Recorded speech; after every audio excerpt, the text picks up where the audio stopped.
ഇപ്പോൾ ബന്ധുക്കളും സുഹൃത്തുക്കളുമാണ് അനിൽകുമാറിന്റെ ബന്ധുക്കളും സുഹൃത്തുക്കളുമാണ് കസ്റ്റഡിയിലുള്ളത്. പ്രധാന പ്രതി, ഒന്നാം പ്രതി ഭർത്താവായ അനിൽകുമാറാണ്. അദ്ദേഹം ഇസ്രയേലിലാണ്. അനിൽകുമാറിന്റെ നാട്ടിലേക്ക് എത്തിക്കാനുള്ള ശ്രമങ്ങൾ തുടങ്ങിയിട്ടുണ്ട് പോലീസ്.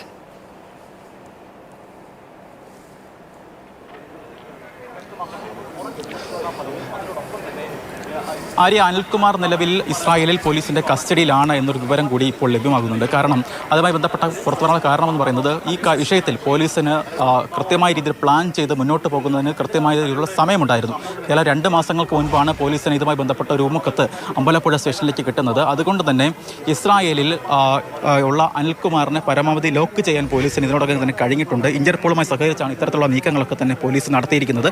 അതുകൊണ്ട് തന്നെ ഇനി എത്രയും പെട്ടെന്ന് 2 ദിവസത്തിനുള്ളിൽ തന്നെ അനിൽകുമാർ നാട്ടിലെത്തിക്കാൻ കഴിയും എന്നൊരു കാര്യമൊക്കെ ആലപ്പുഴ എസ് ബന്ധപ്പെട്ട് സംസാരിക്കുമ്പോഴൊക്കെ നേരത്തെ വ്യക്തമായിരുന്നു. എന്തായാലും ഇതുമായി ബന്ധപ്പെട്ട് കൂടുതൽ നയതന്ത്രപരമായ കാര്യങ്ങളൊക്കെ ഇനി ഇടപെടേണ്ടതുണ്ട്, കാര്യങ്ങൾ അറിയേണ്ടതുണ്ട്. എംബസിയുമായി ബന്ധപ്പെട്ട കാര്യങ്ങളാണ്. അതുകൊണ്ട് തന്നെ സമയം കാലതാമസം ഉണ്ടാകുമോ എന്ന് സംബന്ധിച്ച് ഇനി കുറച്ചുകൂടി വ്യക്തത വരേണ്ടതുണ്ട്. ഒരുപക്ഷെ എന്തായാലും നിലവിൽ കിട്ടുന്ന വിവരം അനുസരിച്ച് അനിൽകുമാർ ഇസ്രായേലിൽ അവിടുത്തെ പോലീസിൻ്റെ കയ്യിലാണ്. കാരണം 2 മാസം കൊണ്ട് തന്നെ കൃത്യമായ പ്ലാനോടുകൂടി തന്നെ കേരള പോലീസ് മൂവ് ചെയ്തിട്ടുണ്ടായിരുന്നു.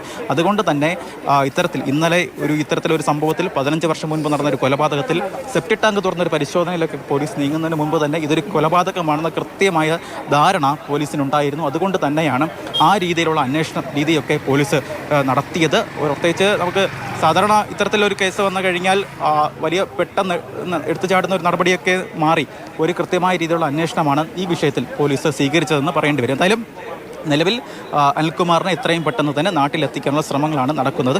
മാത്രമല്ല, ഒന്നാം പ്രതിയാണ് അനിൽകുമാർ തന്നെയാണ് കഴുത്ത് ഞെരിച്ച് കലയെ കൊന്നത് എന്നുള്ള വിവരമാണ് ഇപ്പോൾ നിലവിൽ FIR ഉൾപ്പെടെ പറയുന്നത്. അതിന് കൃത്യമായ സാക്ഷിമൊഴിയുമുണ്ട്. അതായത് ഈ നിലവിൽ സുരേഷ് കുമാർ, ഇന്നലെ കസ്റ്റഡിയിലുണ്ടായിരുന്ന സുരേഷ് കുമാറാണ് ഈ കേസിൽ ഏറ്റവും നിർണായകമായ മൊഴി ഇപ്പോൾ പോലീസിന് നൽകിയിരിക്കുന്നത്. സുരേഷ് കുമാറിൻ്റെ മൊഴി എന്ന് പറയുന്നത് ഈ വിഷയത്തിൽ, അതായത് പെരുമ്പുഴ പാലത്തിന് സമീപത്ത് വച്ച് കാറിനുള്ളിൽ വച്ച് കഴുത്ത് ഞെരിച്ച് കലയെ കൊല്ലുന്നു. അതിനുശേഷം മൃതദേഹം മറവ് ചെയ്യുന്നതിന് വേണ്ടി സഹായം തേടുന്നു, സുരേഷ് കുമാറിൻ്റെ സഹായം തേടുന്നു. എന്നാൽ തനിക്കിത് പറ്റില്ല എന്ന് പറഞ്ഞ് അവിടെ നിന്ന് സുരേഷ് കുമാർ പിൻവാങ്ങിപ്പോകുന്നു.